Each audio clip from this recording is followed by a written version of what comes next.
IPS.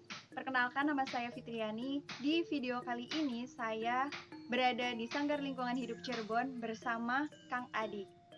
Nah, ini adalah Kang Adi. Boleh perkenalan, Kang? Halo, nama saya Adi, asal saya dari Majalengka. Kebetulan saya berkegiatan di Sanggar Lingkungan Hidup sejak tahun dari sekitar 2015-2016. Nah, gimana sih Kang awal mula Sanggar Lingkungan Hidup di Desa Kreo ini gitu? Kalau awal mulanya sih ada sebelum saya sebenarnya, ada para pendirinya, yaitu adanya itu gara-gara waktu itu teman-teman pendahulu ini ada keresahan banyak anak-anak sekarang yang tidak punya lahan bermain.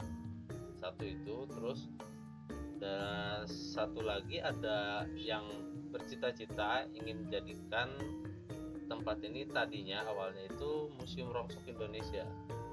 Menemukan karena di Cirebon itu identik dengan sanggar ya, banyak sanggar seni, akhirnya ya udah kita namain sanggar, tapi di dalam arti sanggar di sini itu adalah rumah.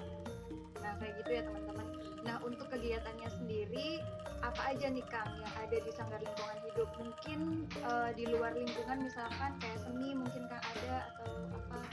Kalau kegiatan kita sendiri sih lebih emang difokuskan ke edukasi ya, edukasi kesadaran masyarakat, meningkatkan kesadaran masyarakat dalam mengelola, lebih bijak lagi mengelola sampah seperti itu.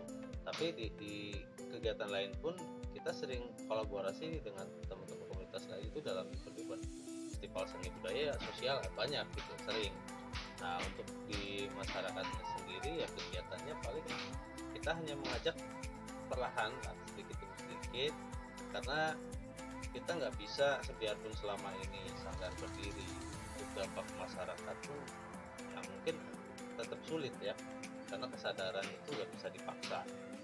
Jadi sampai sekarang pun ya hanya baru beberapa masyarakat saja yang mungkin mengenal Sanggar Lingkungan Hidup dan sudah lebih bijak lah dalam mengelola sampah. Gimana nih Kang dampak bagi masyarakat terutama Desa Kreo gitu tentang adanya Sanggar Lingkungan Hidup ini? Kalau selama ini yang saya perhatiin dampaknya lumayan positif ya. Setiap kita ada kegiatan pasti kita inginnya setiap warga itu ya minimal yang sekitar area sanggar itu kita libatkan acara apapun. Terakhir kita punya program duta lingkungan sekolah, itu program utama kita. Terakhir kita adakan itu Pulau Jawa. Nama Desa Kreo pun akhirnya terangkat, secara otomatis sudah dikenal di mana-mana Desa Kreo itu sampai Pulau Jawa. Jadi beberapa masyarakat menilai ya adanya Sanggar Lingkungan Hidup membantu juga gitu untuk meningkatkan ketika ada kegiatan, menambah dari sisi ekonomi dan segala macam. Desa Kreo tuh punya ciri khas, salah satunya adalah tari topeng Mini Tumus. Ya. Nah, gimana tuh Kang perkembangannya sampai sekarang? Sampai sekarang Apakah masih diadakan di sini atau? Kalau Mini Tumus sendiri sekarang sih terakhir saya dengar kabar dia mulai sekitarnya karena udah banyak juga. Terus untuk menari dia alhamdulillah ketika kita angkat juga, kita tarik kembali, kita tawarkan kembali untuk bentuknya panggung, bentuknya tari, dia udah mulai agak rajin sih. Waktu dari awal-awalnya dia nggak mau, sampai kita paksa waktu kita ada kegiatan ya, karena kalau dia nggak meneruskan, karena nggak ada penerus lain, karena beliau tidak punya keturunan. Satu, akhirnya kita rujuk dia waktu itu. Akhirnya sekarang ada, mungkin dia mudah-mudahan bakal penerus Tumus itu ke cicitnya lah, masih saudaranya, ada anak kecil yang sekarang ya sudah mulai paham dengan gerakan-gerakan topeng Kreo itu. Nah, terus kegiatan di masa pandemi Kang, Sanggar Lingkungan Hidup mengalami hambatan punya hambatan atau enggak? Banyak hambatan, sama semua gara-gara COVID ini punya dampak ya, terhambat banyak halangan, setiap aktivitas kegiatan semuanya terbatas. Dan kalau kita sendiri sih, setiap ada peluang kita cari nih apa yang bisa masuk. Ketika awal-awal ya PSBB apa segala macam itu, lockdown, kita cari cara biarpun oke lah tidak untuk jangka panjang, tapi setidaknya kita memikirkan relawan yang ada di sanggar gitu. Makanya akhirnya apa nih, jualan apa nih, kita masuk akhirnya sambil bantu sosial juga masyarakat. Oke, masyarakat butuh di ketahanan pangan, kita jualan itu, bantu dengan harga yang mungkin agak miring dari. Akhirnya kita ya terus berkegiatan, dan kebetulan ya sampai sekarang yang kita kenalkan ke masyarakat itu ketahanan pangan itu di Damber. Mereka kita latih untuk berbudidaya ikan dalam ember sambil menanam sayuran.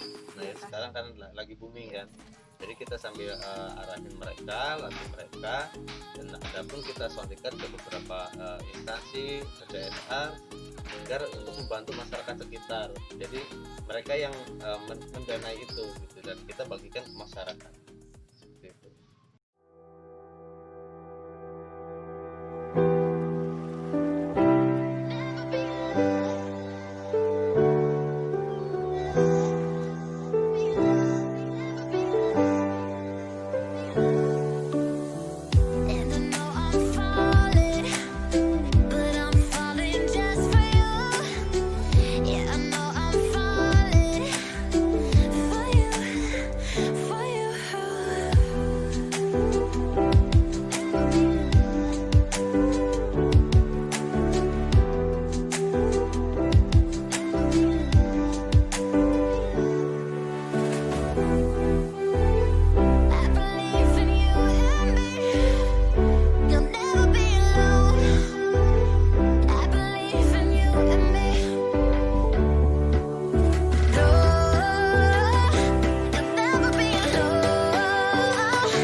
Budik Damber, budidaya ikan di dalam ember.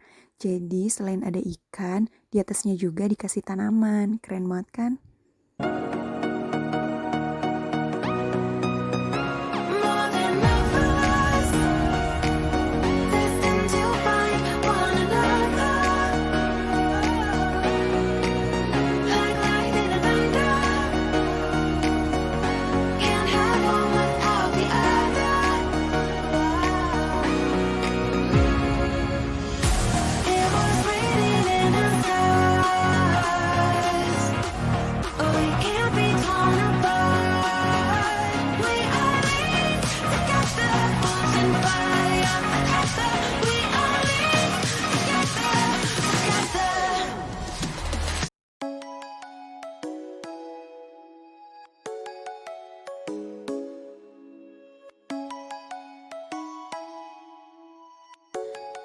Dan ini adalah greenhouse. Di greenhouse sendiri terdapat beberapa jenis tanaman yang ditanam ketika ada event di sanggar, dan merekalah yang menanam dan juga yang merawatnya.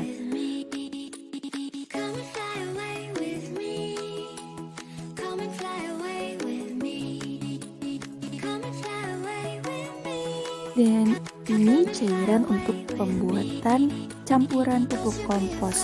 Nantinya cairan ini akan dicampurkan dengan sampah organik yang akan menjadi pupuk kompos. Masih sama tentang pendaur ulangan sampah. Beda halnya dengan sampah yang ini, karena proses daur ulang plastik HDPE ini itu harus mengumpulkan beberapa tutup botol air mineral yang disamakan sama dengan warnanya. Nah, proses awal dari pengumpulan ini yaitu pemilahan sampah, pencucian, pencacahan, dan dicetak.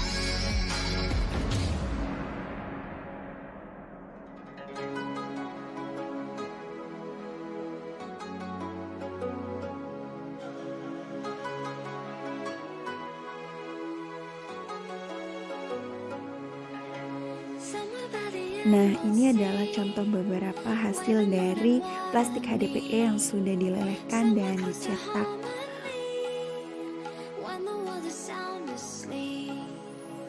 Nothing's gonna bring the change. Journeys we are meant to take. Something at the edge of space. Calling us to fly. Ini adalah proses pembuatan permainan tradisional gangsing. Nah, ini juga bisa memberdayakan orang lain apalagi di masa pandemi seperti ini.